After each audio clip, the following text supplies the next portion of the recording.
Chapter 4 Robin Sunday Morning, Camden Town.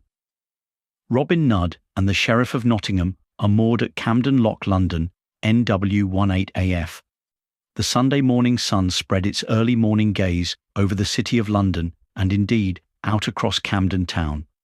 Most importantly of all, its golden rays fell gracefully upon the Sheriff of Nottingham, whose big, fat, and substantially rounded bottom snuggled cosily, drowned in slumber, not wishing to relinquish the night. You know how it is when you are still half asleep? That dreamlike state between wakefulness and the moment you are actually conscious of the fact that you have awoken. Well, I was somewhere near there. I stretched languidly and yawned. I moved a lazy arm slowly up to the top of my head and scratched at my messy brown thatch gently. My tongue felt like newly sanded parchment, and there was a taste in my mouth, and it really was no taste at all. Well, no, that's not actually true. It tasted like, well, what I imagined the bottom of the cage in which a friend of mine allows a strange, odd magpie to stay. Yes, that's what it tasted like, I think. I mean the magpie's accommodation, and not my friend, obviously. Look, what I mean to say, in my befuddled, early morning-headed way, is that an odd magpie called Oda sometimes likes to stay with my friend, Lady Yvette. And Lady Yvette has had a specially constructed, for her, Oda I mean, wonderfully luxurious accommodation for such occasions. Okay, are we all on the same page? It's a phrase I've heard the playwrights use. Good. Well, let's continue with the story. As I say, I woke up with a bit of a morning head. I guardedly opened one eye and blinked softly as the sun's rays floated about the cabin. After a moment or so, I managed to focus. I peered around the small sleeping cabin. Eventually, my eye was attracted to the starboard porthole. It was situated just above the waterline and rocked gently up and down. Another eye looked back at me. It was a black eye, all black with bits of blue and red, and it was surrounded by bloated white flesh. Shocked, I heaved my head backwards with such a jerk that it made my brain hurt. Slowly, I opened my other, or, if you will, second eye. Now the eye that looked back at me began to slide across the porthole, and as it did, it revealed a squashed and broken nose. Part of a mouth appeared directly below this nose, and a dull, echoing thud sounded against the side of the boat. It was a truly bizarre moment. I held a scream silently in my mind. I twisted my body and slipped out of the warm, comfortable bed. Still naked, I moved quickly across to the porthole for a better look. The view, now a close-up, had not improved. The eye was still there. It looked like a cold fried egg, swimming in a plate of congealed bacon fat, with the smallest piece of tomato smeared around the edges. Huevos ranchero, as it's called in España. It was an eye that had, quite frankly, seen better days. No, not recently, obviously, but somewhere in the not-too-distant past. Now, I realize that you know that I'm a vegetarian, and so, this, on top of the morning head, was definitely not a good start to the day. I really prefer a warm bread roll and some strong hot coffee.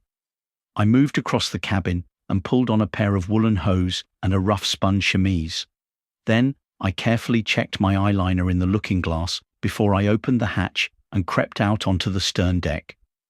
I took a long look around the dockside and breathed in deeply. The rains had let up, and it looked as if it would be a fine morning.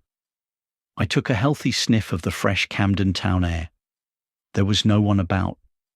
After I stopped coughing, I realized it was still very early, only about the 6th bell of the morning watch. Even the anglers had not begun to arrive yet. This was a good sign. Not that they ever came this close to the lock. It was not a very good place for fishing. Today, all was quiet and still. There were only 2 other boats moored along the bank. I listened to the gentle lapping of the water as a soft breeze blew along the Regent's Canal. I realized that no one from the street could possibly see this far along the lock, and so I pulled myself up onto the roof of the boat and moved quickly along the top plank towards the bow. As I went, I collected a pole, which was kept near the outer rail, and dropped it down towards the cabin's porthole. It struck something firm. I leaned my head over the side and looked down into the murky water. I could just see the body. It was floating next to the barge, bobbing gently there like a cork in a baby's bath. Shit. I did some hard thinking. I was sure it wasn't there last night, but well, you know how it is. To be honest, I couldn't be really sure. The Saturday night beer in the Hawley is rather too good, and in all honesty, I couldn't swear to the fact. Shit, and double shit. It was with the gentlest of pushes that I thrust the pole against the body and watched as it floated away from the boat. The Dibble are going to be all over this, and there is no way that I can do one, unless— "Morning, Robin. What's that you got?" It was old Sam. He was a grey-bearded old codger who had his boat, the Dancing Queen, permanently tied to the moorings at Camden Lock. His scrawny neck stretched up from the hatch and peered at me. All the while, he searched his waistcoat for his eye lenses. "Looks like a body to me. Let me try and get me eye holes focused." "Double shit, with knobs on," I said under my breath. "It is a body, Sam. Best call for the Dibble." "Not me," said Sam, and he disappeared like a rabbit down a hole.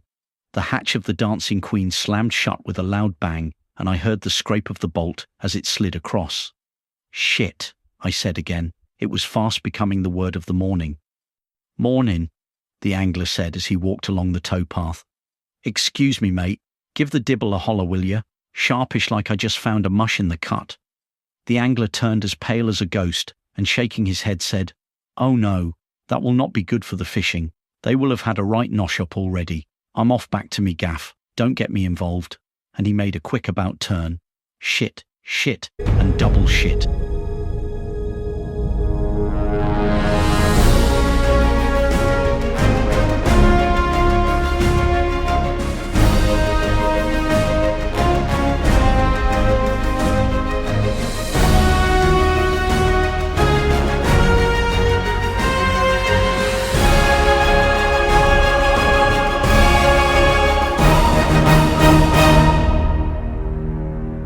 Please press the like icon. It really helps with the algorithm.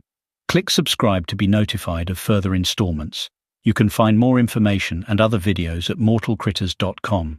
The Mortal Critters ebook is available at Amazon, and the paperbacks are available at all good bookstores.